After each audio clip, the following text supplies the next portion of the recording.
Hello नमस्कार जय महाराष्ट्र. बरं तुमच्या सगळ्यांचं पुन्हा एकदा स्वागत आहे आपल्या चॅनल आर्ट अँड स्पेसमध्ये. तर आता आज आपण आलो आपल्या पुण्याची जी साईट आहे 3 BHK स्वराज हाईट्समध्ये. ही साईट्स आपली आता फायनल झालेली आहे, रेडी फॉर हँडओव्हर आहे. तसं मागच्या व्हिडिओजमध्ये तुम्ही बघितलं असेल किंवा यूट्यूबच्या शॉर्ट्सलाही तुम्ही बघितलं असेल, तुम्हाला बाकीचे सगळे जे प्रोसेस आपण ते दाखवले होते. तर आता आपलं हे आहे, आपण आज फायनल शूट घेतो आहे. आता परवा यांची पूजा आहे. तर आता माझ्यामागं तुम्ही बघू शकता, इथे आपण पूर्ण पॅनेलिंग केलेलं आहे आणि माझ्या बॅक साईडला इथं आपलं सेफ्टी गेट आहे. तर आपण आधी इथं सुरुवात करूया. तर आपण काय केलं आहे, इथं पॅनेलिंगमध्ये आपण आता इथे वुडन टेक्स्चर आपण घेतलेलं आहे आणि वुडन बरोबर आपण इथे पेस्टल कलरचा आपण इथं यूज केलेला आहे. तर इथे काइंड ऑफ थोडासा हा आपला लाईट ब्लूइश कलरमध्ये हे आहे, ज्याला आपण इंग्लिश कलर म्हणतो पेस्टलमध्ये. हा तो कलर आहे आणि त्याच्यावर आपण इथं मॅट कलरमध्ये वुडनचं आपण इथं कॉम्बिनेशन घेतलं आहे. वुडन घ्यायचं कारण हे की सेफ्टी गेट हा आपला बाहेर आहे, तर कंटिन्युअस धूळ माती वगैरे याच्यावरती असते. बिल्डिंगमध्ये लहान मुलं वगैरे आहे, खेळतात, हात लावतात, तर त्याच्या ग्लॉसीवरती लगेच कसं आहे, फिंगर जे इम्प्रेशन आहेत हे लगेच दिसून येतात आणि धूळ वगैरे लगेच दिसून येते. आणि थर्डली काय की तुम्ही त्याला पुसलं तर एक आफ्टर एजिंग त्यामध्ये काय होतं की ते स्क्रॅचेस दिसून येतात आणि हे कसं आहे, मॅट आहे, स्क्रॅच वगैरे दिसून येत नाही. बरं, तर आता आपलं हे पूर्ण आपलं पॅनेलिंग आपण इथं केलेलं आहे. याच्यामध्ये आपण इथं ग्रूव्ज दिलेत, प्रत्येक ठिकाणी आपण याच्यामध्ये ग्रूव्ज दिलेत आणि ग्रूव्ज दिल्यानंतर त्याच्यामध्ये आपण एक फिलिंग केलेलं आहे. ठीक आहे, तर याच्यामध्ये आपण ब्लॅक सिलिकॉन फिलिंग केलं आहे, पण ग्राउटिंगही फिल करतं, चालतं आहे, म्हणजे डिपेंड आहे. तर आता कसं आहे, तर आपलं मोस्टली सिव्हिल वर्क जर असेल तर त्या केसमध्ये ग्राउटिंग वगैरे चालतं. आता हे कसं कार्पेंटरी वर्क आहे, तर इथं आपण हे ब्लॅक कलरचं आपण इथं सिलिकॉन फिल केलं आहे, तर हे दिसायला हे छान दिसतं. आता ह्याच्या मागे जे आहे, इथं आपली नेमप्लेट येणार आहे क्लायंटची आणि त्याच्या मागे आपण इथं एक LED दिलेली आहे. त्यानंतर इथे स्पेस होती, कॅमेरा पण तुम्ही इकडं दाखवा. हे जे तुम्ही स्पेस बघताय ना, ही 16 इंचाची इथे स्पेस होती.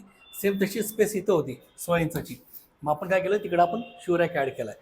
कारण का कसं आहे, शूरॅक जर आपण इकडे घेतलं असतं तर खूप मध्ये आलं असतं, मग यायला जायला यांना अडचण झाली असते. कारण का हा पॅसेज छोटा आहे याचा, पॅसेजमध्ये तेवढी जागा नाही. हां, पॅसेजमध्ये जर स्पेस आहे तर ठीक आहे. आता कसं आहे, ऑप्शन आपल्याला तिकडं होता, त्यासाठी मग आपण इथं न करता आपण इथं व्हर्टिकल शूरॅक घेतलं आहे.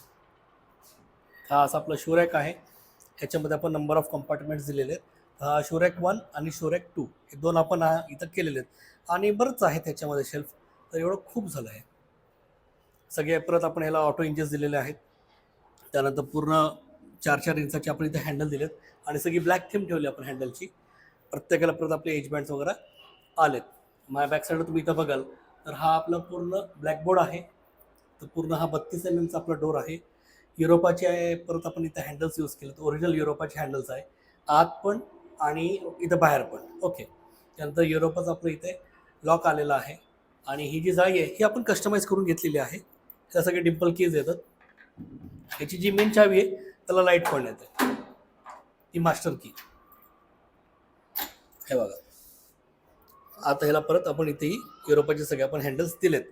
आता तुम्ही इथं बघाल तर हे आता आपला मेन डोर आहे.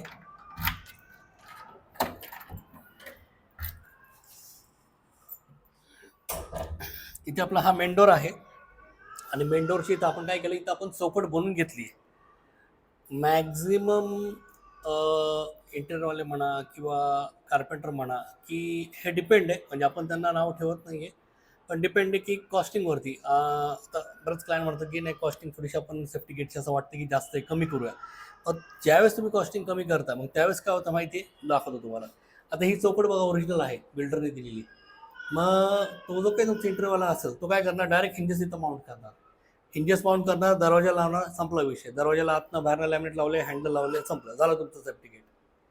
पण तसं होत नाही. कारण का स्टँडर्डप्रमाणे काम व्यवस्थित व्हायला पाहिजे. आपण काय करतो, इथे पूर्ण आपण चौकट बनवून घेतली. आता ही ओरिजिनल चौकट होती बघा बिल्डरची इथे. ही चौकट बघा आत आहे, आपली चौकट बघा बाहेर आहे. ही चौकट आपण पूर्ण भरून घेतली प्रॉपर. परत ह्याच्यामध्ये 18 mm मारून, 12 mm मारून पूर्ण ही चौकट आपण भरून घेतली. ही किती आत आहे, किती बाहेर आहे बघा. भरून घेतली आणि पूर्ण हेवी आहे बघा, एकदम मजबूत. तर अशी चौकट आपण बाहेरनंही भरून घेतली, प्लस आपण आतनं पण भरून घेतली. भरून घेतल्यानंतर आणि मग आपण इथे हिंजेस इन्स्टॉल केलं. परत आपले हिंजेस पण सगळे 316 मध्ये आपले SS मध्ये आहे. 304 येतं, 316 येतं आणि 316L आहे.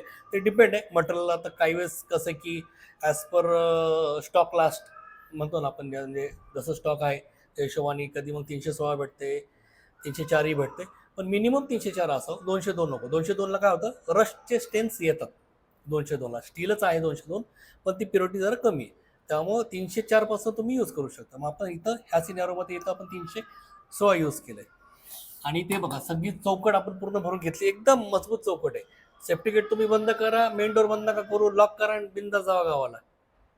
तुमचं सेफ्टी गेट कोण खोलू पण शकत नाही आणि तोडू पण शकत नाही, एवढं मजबूत होतं. पण जर डायरेक्ट जर ह्याच्यावरती जर हिंजेस करून जर लावलं, काय त्याला एवढे एवढे स्क्रू आहेत, 1.5 इंचाचे स्क्रू, 1.5 इंचाचे स्क्रूड्रायव्हर लावून कटवायला त्याला किती वेळ लागते, बरोबर आहे की नाही? ते शॉर्टकटमध्ये काम आहे. त्यासाठी कसं आहे की तुमचे 2 पैसे सेफ्टी गेटमध्ये गेले ना, हरकत नाही, जाऊ द्या, पण काम एकदाच होईल आणि चांगलं होईल. सेफ्टी गेट म्हणजे सेफ्टी पाहिजे ना साहेब. सेफ्टी गेट लावून जर सेफ्टीच नसेल तर मग फायदा काय, ठीक आहे ना? त्यामुळे त्याला एक कॉस्टिंग लागते, लागू द्या, पण काम तुमचं मात्र चांगलं व्हायला पाहिजे. आणि खाली आता आपण काय केलं, इथं उंबरठा लावलाय. खालच्या बाजूला आपण इथं उंबरठा लावलाय.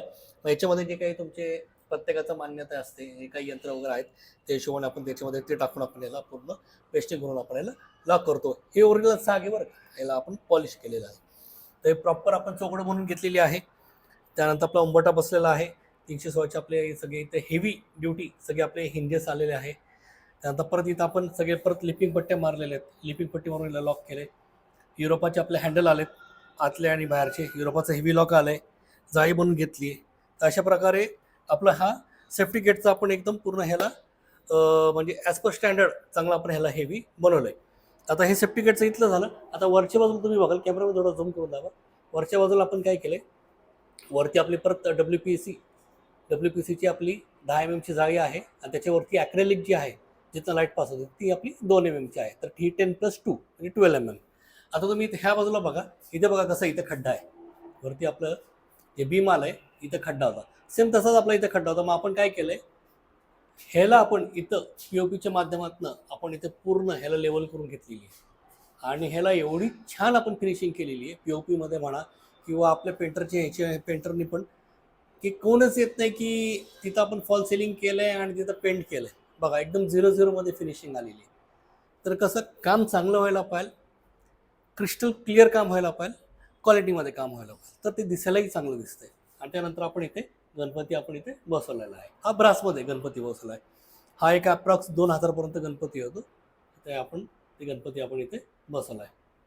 तर अशी वरती आपली जाळी आली. हे सगळं फॉल सिलिंगमध्ये बरं का, हे सगळं फॉल सिलिंगमध्ये आहे. फॉल सिलिंगमध्ये 10 इंचाला आपण त्याला वरती रेस केलं आहे, त्याच्यावरती जाळी दिली. आणि ही जाळी जी आहे ही इझिली रिमूव्हेबल आहे. ही आरामात तुम्ही साईडला त्याला वरती उचलून टिल्ट केली की बाहेर येते.